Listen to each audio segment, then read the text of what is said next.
আসসালামু আলাইকুম। ঈদ মোবারক। সকলের ঈদ কেমন কাটলো? আশা করছি সকলে ভালোই ছিলেন। এবার আমি তেল গরম করে দিয়ে দিলাম চিকেনের টুকরোগুলো। আমি এখানে ৪ টা চিকেনের রোস্ট করব এবং চিকেনগুলো ৪ টুকরো করে কেটে নিয়েছি। সকলেই আমরা চিকেন রোস্ট করার সময় ৪ টুকরো করেই কেটে নেই। এরপর চিকেনটা আমি ভেজে নিচ্ছি। খুব কড়া করে ভাজবো না, হালকা করে ভেজে নেব। এবার চিকেনটা উল্টে দিচ্ছি। চিকেনটা তুলে নিয়ে এরপর আবার কড়াইতে আরেকটু তেল দিয়ে দিচ্ছি। এরপর দিয়ে দিচ্ছি গোটা গরম মসলা, তেজপাতা, দারচিনি, এলাচি, লবঙ্গ এবং গোলমরিচ। এরপর ১ কাপ কাটা পেঁয়াজ দিয়ে ভেজে নিচ্ছি। বেশ ভালো করে ভেজে নিতে হবে ব্রাউন কালার করে।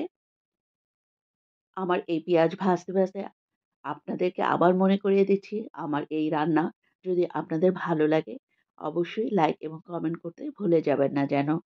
পেঁয়াজটা ঠিক এভাবে ভেজে নিয়েছি। এরপর দিয়ে দিচ্ছি ২ কাপ বাটা পেঁয়াজ। বাটা পেঁয়াজটা একটু ভালো করে কষিয়ে নিচ্ছি। এরপর দিয়ে দিচ্ছি আদা বাটা। এখানে আমি আদা বাটা দিয়েছি ৪ টেবিল চামচ এবং রসুন বাটা দিচ্ছি ৩ টেবিল চামচ। এবার ভালো করে আদা, রসুন, পেঁয়াজ আমি কষিয়ে নিচ্ছি। এরপর দিয়ে দিচ্ছি স্বাদমতো লবণ। ১ম এ অল্পই দেব, যদি প্রয়োজন হয় পরে আবার দিয়ে দেব। এরপর দিয়ে দিচ্ছি ১ চা চামচ মরিচের গুঁড়ো। আমি চিকেন রোস্টে সবসময় মরিচের গুঁড়োটা ব্যবহার করি, কারণ তাহলে চিকেন রোস্টের কালারটা ভালো হয়। এরপর দিয়ে দিলাম ১ কাপ টক দই ফেটিয়ে নিয়েছি। এরপর দিয়ে দিচ্ছি টমেটোর সস ১/২ কাপ। এবার খুব ভালো করে মসলাগুলো কষিয়ে নিচ্ছি। বেশ খানিকক্ষণ সময় ধরে মসলা আমি কষিয়ে নিচ্ছি। কিন্তু আমি মসলা কষাচ্ছি পানি দিয়ে না। পুরো মসলাটা আমি লিকুইড দুধ দিয়ে কষিয়ে নিচ্ছি। এরপর দিয়ে দিচ্ছি জায়ত্রী এবং জায়ফল। এরপর দিয়ে দিলাম ৩ টেবিল চামচ বাদাম বাটা। এখানে আমি কাঠবাদাম বাটা দিয়ে দিয়েছি। এরপর আবার একটু দুধ দিয়ে মসলাটা খুব ভালো করে কষিয়ে নিচ্ছি। এরপর আমি ভেজে রাখা চিকেনের টুকরোগুলো দিয়ে দিচ্ছি। এরপর আবার দিয়ে দিচ্ছি দুধ।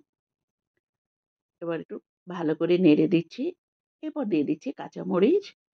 এরপর দিয়ে দিচ্ছি কিশমিশ। এরপর ঢাকনা দিয়ে দিচ্ছি। এবার দিয়ে দিচ্ছি চিনি।